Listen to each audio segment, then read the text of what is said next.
بسم اللہ الرحمن الرحیم۔ السلام علیکم۔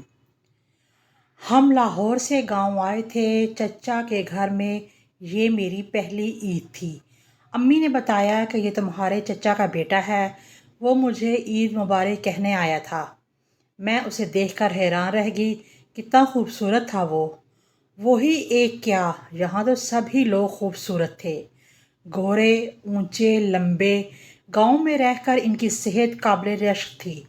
میں نے سوچا اگر میں گاؤں میں رہوں، یہاں کی کھلی فضا میں، تو کیا میں بھی اتنی ہی خوبصورت ہو جاؤں گی؟ تبھی چچی نے مجھے پکارا۔ میں ان کے پاس باورچی خانے میں گئی۔ انہوں نے سوئیوں کی پلیٹ پکڑا کر کہا، انور کو دے آؤ۔ میں سوئیوں کی پلیٹ لے کر گئی تو اس نے مجھے اپنے پاس بٹھا لیا، کہا کہ تم بھی میرے ساتھ کھاؤ۔ اس نے پلیٹ میری طرف پھیر دی۔ پلیٹ میں ایک ہی چمچ تھا۔ میں نے سوالیہ نظروں سے چمچ کی طرف دیکھا تو وہ ہنس دیا۔ مجھ کو اس کی ہنسی بہت اچھی لگی۔ وہ ایک خوش مزاج لڑکا تھا، پڑھنے کے لیے لاہور آنا چاہتا تھا۔ تبھی چچا نے ہمارے گھر کے نزدیک ایک مکان کرائے پر لے لیا۔ ایک دن انور اپنے صحن میں درخت کے نیچے کرسی ڈالے بیٹھا امتحان کی تیاری کر رہا تھا کہ میں نے پوچھ لیا، یہ فرحانہ کون ہے جس کا نام آپ کی کاپی پر لکھا ہے؟ اس نے کہا کہ یہ جس کے پاس مرہم نہ ہو اس کو زخم دکھانا بے وقوفی ہے۔ واقعی مرہم میرے پاس نہیں ہے۔ میں نے اس کو جواب دیا، تو وہ اسی کے پاس ہوگا جس نے زخم لگایا ہوگا۔ اس دن کے بعد وہ بہت سنجیدہ ہو گیا۔ مجھے بھی دوسروں کی زبانی پتہ چل گیا کہ فرحانہ اس کی پہلی محبت تھی، جس کو اس نے برے کردار کی وجہ سے اپنی زندگی سے نکال دیا تھا۔ انور کا گھر ہمارے گھر کے برابر میں تھا۔ میں روز ہی وہاں جاتی، اس کی کتابوں پر لکھے ہوئے شعر پڑھتی اور جوابی شعر لکھ دیتی۔ اس نے کبھی مجھے اس حرکت پہ نہ ٹوکا اور نہ کوئی جواب دیا۔ میں نے جان لیا کہ وہ ایک اچھا انسان ہے، ہر آزمائش میں پاس ہے۔ مجھے اس پر اعتماد ہو گیا۔ ابو انور کو بہت چاہتے تھے، وہ بھی میرے والد پر جان نثار کرتا تھا۔ ہمارے گھر آ کر ابو کے ساتھ کھانا کھاتا تھا۔ اگر وہ نہ آتا تو ابو اسے بلانے خود چلے جاتے۔ وہ اس کے بغیر کھانا نہیں کھاتے تھے۔ تایا اور اس کے بھتیجے کی یہ محبت دیکھ کر سب کو یقین ہو گیا کہ وہ اس کو ضرور داماد بنانے والے ہیں۔ امتحان سے فارغ ہوتے ہی انور کو ابو نے کہا کہ اب تم سروس کر لو۔ تب اس نے ملازمت تلاش کی اور ڈیوٹی پر جانے لگا۔ جیسے میرے والد کہتے وہ ویسا ہی کرتا تھا۔ دن میں کام پر چلا جاتا اور رات کو ہمارے گھر آ جاتا۔ جب کوئی قریبی رشتہ دار لڑکا گھر والوں کو اتنا قریب ہو تو دیکھنے والوں کو یقین ہو جاتا ہے کہ اس قرابت میں مزید کوئی رشتہ ناتا جڑنے والا ہے۔ مجھے بھی یقین ہو گیا کہ والد میری شادی اس کے ساتھ کرنے والے ہیں۔ اس وجہ سے میرے دل میں اس کے لیے جگہ بن گئی۔ انہی دنوں جب میں انور کے ساتھ مستقبل کے سہانے خواب دیکھ رہی تھی، اچانک ابو کو دل کا دورہ پڑا اور وہ فوت ہو گئے۔ ان کی وفات کا صدمہ مجھ سے برداشت نہ ہو پا رہا تھا۔ میں بیمار پڑ گئی۔ رات کو کافی دیر تک روتی رہی، یہاں تک کہ کھانا پینا بھی مجھ سے رہ گیا۔ تب انور نے بڑا حوصلہ دیا، میری ہمت بندھائی، آنسوں سے جگہ مجھے مسکراہٹ بخشی۔ جب شام کو ڈیوٹی کر کے گھر آتا تو اکثر اوقات میں بے سود پڑی ہوتی۔ وہ مجھے اٹھاتا، کھانا کھلاتا اور خود بھی کھاتا۔ وہ میرے بہن بھائیوں سے بھی اتنا ہی پیار کرتا تھا جتنا مجھ سے۔ ایک دن وہ ہمارے گھر آیا تو میں بیمار تھی۔ جب اس نے مجھے اٹھایا مجھے کچھ ہوش نہ تھا۔ اس کے ہاتھ میں نے اپنے گلے کی طرف بڑھتے دیکھے تو اسے روکنا چاہا، مگر ان ہاتھوں نے میرے گلے کے کھلے ہوئے بٹنوں کو بند کیا اور میرے سر پہ چادر اڑائی۔ اس وجہ سے میرے دل میں اس کی عزت بڑھ گئی۔ وہ کوسوں دور بھی ہوتا تو میری آواز پر لبیک کہتا تھا۔ اس نے اس وقت ہمارے ساتھ خلوص کا رشتہ قائم کیا جب اپنوں نے منہ موڑ لیا۔ جب والد صاحب کی وفات کے بعد کوئی سہارا نہ رہا تھا، بعض اوقات ایسا وقت بھی آ جاتا ہے جب انسان کو دولت کی نہیں خلوص کی ضرورت ہوتی ہے۔ انور کے پاس اگرچہ دولت نہ تھی، مگر اس نے اپنے من کی دولت ہم پر نچھاور کر کے ہمیں کھویا ہوا سکون عطا کیا تھا۔ اس کے اخلاص سے متاثر ہو کر میں نے اپنی سہیلی کے ذریعے اسے یہ پیغام دیا کہ وہ مجھ سے شادی کر لے تاکہ ہمیں سہارا مل جائے۔ تب دونوں بھائی بھی زیر تعلیم تھے اور ہمارا کوئی سہارا نہ تھا۔ تمہارے رشتے کی بات تمہاری والدہ اپنے بھائی کے گھر چلا رہی ہیں۔ ماں کو ناراض مت کرنا، میں بیوہ تائی کی دل آزاری نہیں چاہتا، اس لیے خاموش ہوں، اس نے جواب دیا تھا۔ اس جواب سے میری دل شکنی ضرور ہوئی، مگر جب ٹھنڈے دل سے غور کیا تو سمجھ گئی کہ وہ میرے لیے نہ صرف ایک اچھا دوست ہے، بلکہ اس نے مجھے ماں باپ، بھائی بہن جیسی شفقت اور پیار بھی دیا ہے۔ وہ دل سے محبت سے پیار کرتا تھا، وہ مجھ کو پریشان نہیں کرنا چاہتا تھا۔ ماموں کے گھر سے انکار ہو گیا تو امی خاموش ہو کر بیٹھ گئیں۔ ممانی سے ان کی نہیں بنتی تھی، انہوں نے ہی میرا رشتہ لینے سے انکار کر دیا۔ اب حالات صاف تھے، لہٰذا انور نے ہر قدم پر میرا ساتھ دینے کا وعدہ کر لیا۔ اس کے بعد ابو کے گھر والوں کی آنکھیں کھل گئیں، وہ گہری نیند سے بیدار ہو گئے۔ برے وقت میں ہمارے سکے چچا بھی ساتھ چھوڑنے لگے کہ اب جائیداد کی تقسیم کا مسئلہ سامنے آنے والا تھا۔ انہوں نے انور کو ہمارے گھر آنے سے منع کر دیا۔ انور نے ان کو ناراض تو کر لیا، مگر ہمارے گھر کا راستہ نہ بدلا۔ ہم روزانہ ایک دوسرے سے ملتے، مستقبل کے بارے میں باتیں کرتے۔ اب ہم اپنی منزل کو پانے کے لیے تپتی دھوپ کے مسافر ہو گئے، منزل کو پا لینے سے کی خاطر مختلف راستے تلاش کرتے رہتے۔ میرے گھر میں سب کو پتہ چل گیا کہ ہم دونوں شادی کرنا چاہتے ہیں۔ اماں چونکہ انور کو پسند کرنے لگی تھیں، وہ اس کو گھر آنے سے منع نہیں کرتی تھیں۔ 3 سال گزر گئے، نئی زندگی کے خواب آنکھوں میں بسا کر کبھی سوتے کبھی جاگتے، پل پل گنتے تھے کہ کب وہ دن آئے گا جب ہم شادی کے پاکیزہ رشتے میں بندھ جائیں گے۔ منزل جب واضح ہو تو تھکاوٹ نہیں ہوتی، مگر ہمارے ساتھ تو دشمنوں کے سائے بھی چل رہے تھے۔ ان دنوں انور مجھ سے بار بار ایک سوال کرتا تھا کہ کیا جب کوئی لڑکی مرد سے پیار کرتی ہے تو وہ ذہنی یا دلی طور پر کسی اور مرد کے قابل رہ جاتی ہے؟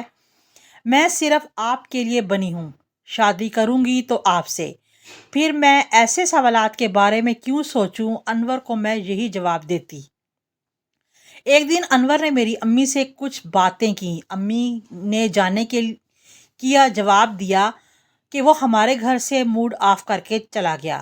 میں نے انور سے رابطہ کیا، اس نے بتایا کہ پہلے تو تمہاری امی مجھ سے تمہاری شادی پر راضی ہو گئی تھیں کیونکہ ان کے بھائی کے گھر سے انکار ہو گیا تھا۔ اب پھر بھائی نے ان کو منا لیا ہے اور دوبارہ بیٹے کے رشتے کے لیے منت سماجت کی ہے، تو تائی جان کا ارادہ میری طرف سے بدل گیا ہے اور انہوں نے مجھے کہا ہے کہ میں تاج کا رشتہ اسی ہی دوں گی جس کے ساتھ بچپن سے بات طے کر دی تھی، یعنی اپنے بھتیجے اسفتن سے۔ اسفن تو میری نظر پر برے درجے کا کتا تھا، جس کی ذہنیت ہی خراب تھی۔ وہ بے حس دل کا مالک تھا، جو بغیرتی کو اپنی عزت سمجھے وہ بیکار انسان ہی ہوتا ہے۔ پہلے خود مجھ سے شادی سے انکار کیا، پھر اقرار کرنے لگا۔ انور میرے بڑے بھائی کے پاس گیا، انہوں نے جواب دیا کہ وہ لوگ ہمارے دشمن بن گئے تھے، ہم خود یہ چاہتے ہیں کہ کوئی ایسی بات ہو جائے وہ ہمارے راستے سے آپ ہی ہٹ جائیں۔ خاندانی طور پر ہم ماموں کو نہیں چھوڑ سکتے، اب پھر یہ بے غیرت بن کر ہمارے در پر آ گئے ہیں۔ امی کو پھر سے شیشے میں اتار لیا ہے اور میں امی سے جھگڑ نہیں سکتا۔ اسفن ان کو بھتیجا ہو جو ہو، اب بتائیے میں کیا کروں؟ جب انور نے میرے دوسرے بھائی سے بات کی تو اس نے بھی کہا، انور بھائی، امی ضدی ہیں، میری نہیں مانیں گی۔ اگر ہم نے رشتے سے انکار کیا تو ساری ننیالی برادری ہماری دشمن بن جائے گی، جبکہ ابو کا سایہ ہم کھو چکے ہیں، آپ کے والد بھی ہم سے کنارہ کش ہیں۔ وہ اگر ہمارے اور آپ کے ساتھ ہوتے تو بھی ہم مضبوط ہو جاتے، مل کر ننیال سے لڑ لیتے۔ ماموں والے بھی ہیں تو ہمارے مخالف، مگر ہم ماں کی خاطر مجبور ہیں کہ والدہ کے بھائی کا معاملہ ہے۔ اب آخری امید انور کو اپنے گھر والوں سے تھی، وہ ان کے پاس گیا تو انہوں نے بھی ساتھ نہ دیا، کہنے لگے کہ تمہاری تائی کے سارے بھائی ہمارے دشمن بن جائیں گے، اس معاملے سے بچ کر ہی رہو تو بہتر ہے۔ انور نے آخری حربہ آزمانے کو اپنی برادری اور میرے ننیال میں یہ بات پھیلا دی کہ وہ مجھ سے شادی کرے گا اگر اس کی والدہ اور بھائیوں نے سیدھے سمبھاؤ رشتہ نہ دیا تو مجھ کو بھگا کر لے جائے گا۔ یہ باتیں انور کی بھابھی کے ذریعے مجھے پتہ چل گئیں۔ اس کے بعد میرے گھر والوں نے مجھ پر سختیاں شروع کر دیں، اب میں انور سے مل بھی نہیں سکتی تھی۔ بھابھی نے مجھے سمجھایا کہ یہ سارے مرد مطلب پرست ہوتے ہیں، اگر انور بھی مطلب پرست نہ ہوتا تو آج تمہاری عزت کی عزت رکھتا اور یوں سرعام ایسی باتیں نہ پھیلاتا۔ ایک ایسی محبت ہے کہ اس نے سارے خاندان میں تمہیں بدنام کر دیا ہے۔ خاندان والے بھی اب ہماری بے عزتی پر تل گئے ہیں۔ اس پر مجھے بہت غصہ آیا۔ اس کے بعد روزانہ مجھے انور کے خلاف ایک سے ایک بڑھ کر بات بتلائی جاتی تھی اور میرا اس پر غصہ بڑھتا ہی جاتا تھا جو نفرت میں بدل رہا تھا۔ ایک دن انور کا خط ملا۔ لکھا تھا، تاج بتاؤ، اگر ہم دونوں ایک ایسے میدان میں چل رہے ہوں جہاں دھوپ ہی دھوپ اور تپتی ریت ہو، پانی بھی نہ ہو اور کوئی مددگار بھی نہ ہو، پیچھے سے اگر گھوڑے پر سوار کوئی آدمی آ جائے تو کیا مجھے اس صحرا میں تنہا بھوکا پیاسا چھوڑ کر تم اس کے ساتھ بیٹھ کر چلی جاؤ گی؟ اگر ایسے عالم میں تم مجھے چھوڑ جانا چاہتی ہو تو چھوڑ جاؤ، مگر یاد رکھنا 100 سال بعد بھی جب واپس مڑ کر دیکھو گی تو مجھے اپنے انتظار میں پاؤ گی۔ میں تن مردہ کی آنکھیں تیرے انتظار میں کھلی رہیں گی۔ یہ ایک بہت جذباتی خط تھا۔ یہ خط پڑھنے کے بعد مجھے چکر سا آیا اور میں بے ہوش ہو گئی۔ مجھے اسپتال لے گئے۔ میرا چھوٹا بھائی انور کے پاس گیا اور اس کو بتایا کہ تاج ہسپتال میں ہے۔ وہ مجھے دیکھنے آیا۔ اسے اس قدر احساس جرم ہوا کہ دکان پر جاتے ہی وہ بھی بے سدھ ہو کر وہاں گر گیا۔ یہ سب باتیں مجھ سے پوشیدہ رکھی گئیں۔ گھر والے مجھے اسپتال سے گھر لے آئے۔ میں تو سنبھل گئی مگر پتہ نہ چلا کہ اس کا کیا حال ہوا۔ دل میں تو ابھی تک پیار تھا مگر سب کے سامنے اس سے نفرت کا اظہار کرتی۔ اس کے بعد میری شادی ہو گئی۔ اس دوران انور پر کیا گزری یہ وہ اور اس کا خدا جانتا ہے۔ مجھے تو صرف اتنا یاد ہے کہ شادی کے چوتھے دن جب میری ملاقات انور سے ہوئی تو میں نے اس سے مکمل پیچھا چھڑانے کی خاطر نفرت بھری باتیں کیں اور کہا کہ میرا شوہر بہت اچھا انسان ہے، تم اس کے پاؤں کی دھول بھی نہیں ہو، لہٰذا کبھی آئندہ میرے راستے میں آنے کی کوشش نہ کرنا ورنہ مجھ سے برا کوئی نہ ہوگا۔ میری باتیں سن کر وہ خاموش رہا اور پھر اٹھ کر چلا گیا۔ برسوں بعد ایک دن میں اپنی والدہ کے گھر برآمدے میں بیٹھی تھی کہ ایک بوڑھی بھکارن آ گئی۔ امی کسی پڑوسن کے ہاں گئی ہوئی تھیں اور گھر میں کوئی نہ تھا۔ بھکارن نے کہا، بی بی میں 2 دن سے بھوکی ہوں، تم کو اپنی کسی پیاری ہستی کا واسطہ مجھے کھانا دے دو۔ یہ سن کر میں کانپ اٹھی۔ اس وقت میرے ہاتھ میں انور کی تصویر تھی۔ بے اختیار میرے منہ سے نکلا، اماں میری سب سے پیاری ہستی یہ تھی جو مجھ سے کھو گئی۔ دعا کرنا میں اس کی صورت زندگی میں ایک بار دیکھ پاؤں اور اسے معافی مانگ سکوں۔ اس بوڑھی نے دعا کے لیے ہاتھ اٹھا دیے۔ جب یہ دعا مانگ چکی میں نے کھانا اس کے سامنے رکھ دیا۔ اس دن میرا دل پھر آیا تھا۔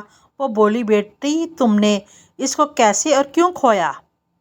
اب کیوں معافی مانگنا چاہتی ہو؟ میں نے ایک غم گسار جان کر اس سے دل کی بات کہہ دی کہ اماں ہم شادی کرنا چاہتے تھے مگر کسی نے میرے دل میں اس کے لیے نفرت ڈال دی اور میں نے بدگمانی کا شکار ہو کر اس کو نفرت بھری باتیں کر کے دکھ دیا۔ وہ اس کے بعد یہاں سے غائب ہو گیا اور پھر کبھی نظر نہ آیا۔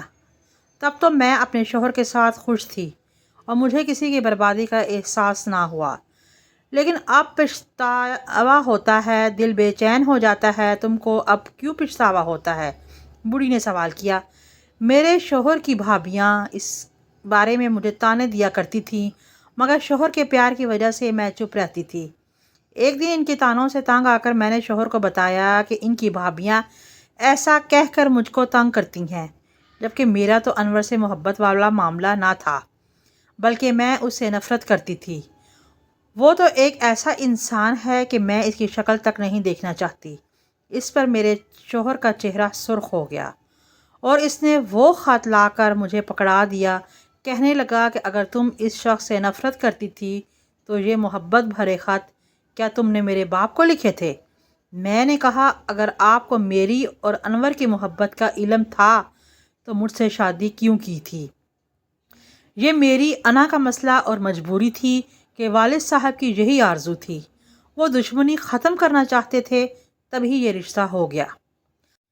بہرحال میں انور کو شکستہ خور دیکھنا چاہتا تھا کیونکہ وہ ایسی ویسی باتیں پھیلا رہا تھا۔ بیٹی اگر یہ شخص تم سے مخلص ہوتا تو وہ تمہارے خط تمہارے شوہر کو نہ دیتا، پھر بھی تو اس کے لیے دعا منگوانا چاہتی ہے۔ ہاں، میں نے بھی یہی اپنے شوہر سے کہا تھا کہ اگر وہ سچا ہوتا تو یہ خط آپ کو نہ دیتا۔ اس نے مجھے بدنام کیا ہے، مجھے برباد اور تباہ کر دیا ہے، پھر بھلا میں کیوں کر اسے محبت کر سکتی ہوں؟ میرے شوہر نے بتایا کہ ایک روز جب وہ قبرستان کی طرف شاید کسی قبر پر فاتحہ پڑھنے جا رہا تھا، میں نے اسے جانچ لیا اور مارنا شروع کر دیا۔ جب ایک مکہ اسے کمپٹی پر پڑا تو وہ بے ہوش ہو کر گر گیا۔ تبھی میں نے اس کی جیب کی تلاشی لی۔ دراصل میں اس کا شناختی کارڈ اور بٹوا حاصل کرنا چاہتا تھا۔ بٹوا تو ملا مگر اس میں شناختی کارڈ موجود نہ تھا، البتہ کچھ رقم اور یہ 2 خط موجود تھے۔ شوہر کی باتیں سن کر میں پریشان تھی اماں۔ تبھی مجھے احساس ہوا کہ میں غلط تھی۔ وہ مجھے بدنام نہیں کرنا چاہتا تھا، بس اسی بات کا غم ہے اور معافی مانگنا چاہتی ہوں۔ خاندان میں جو غلط باتیں پھیلی وہ انور نے نہیں بلکہ اسفند نے پھیلائی تھیں تاکہ میں اسے غلط سمجھوں۔ اس کی بھابھی نے مجھے جھوٹی باتیں لگائیں۔ یوں میرے دل میں ان لوگوں نے انور کی نفرت بٹھا دی اور اپنا کھیل مکمل کر لیا۔ بات مکمل کر کے میں نے نگاہیں اوپر اٹھائیں جو آنسوؤں سے لبریز تھیں، وہ اور حیران رہ گئی کہ وہ بوڑھی عورت کب سے جا چکی تھی اور میں خود سے باتیں کیے جا رہی تھی۔ بھلا ایک بھکارن کو کسی کی داستان غم سے کیا غرض؟ اسے غرض تو اپنے بھوکے پیٹ کو 2 روٹیوں سے بھرنے کی تھی۔ کتنی ہی دیر میں سکتے کے عالم میں بیٹھی رہی۔ اس کے بعد جیسے زندگی میری کٹی میں جانتی ہوں یا میرا خدا جانتا ہے۔ ظاہر ہے مجھے اپنے شوہر کے ساتھ ہی رہنا تھا، جیتی رہتی یا مرتی رہتی۔ انہی کے ساتھ 25 برس گزار دیے۔ انہی گھر میرا گھر تھا اور انہی کی چھت میری پناہ گاہ۔ اور کون سا گھر عورت کا ہوتا ہے، چاہے اس گھر کی 4 دیواری میں خوشی اور محبت کے چمن کھلے ہوں یا نفرت اور بیزاری کا دوزخ۔ ویڈیو پسند آنے پر چینل کو سبسکرائب اور ویڈیو کو شیئر کریں۔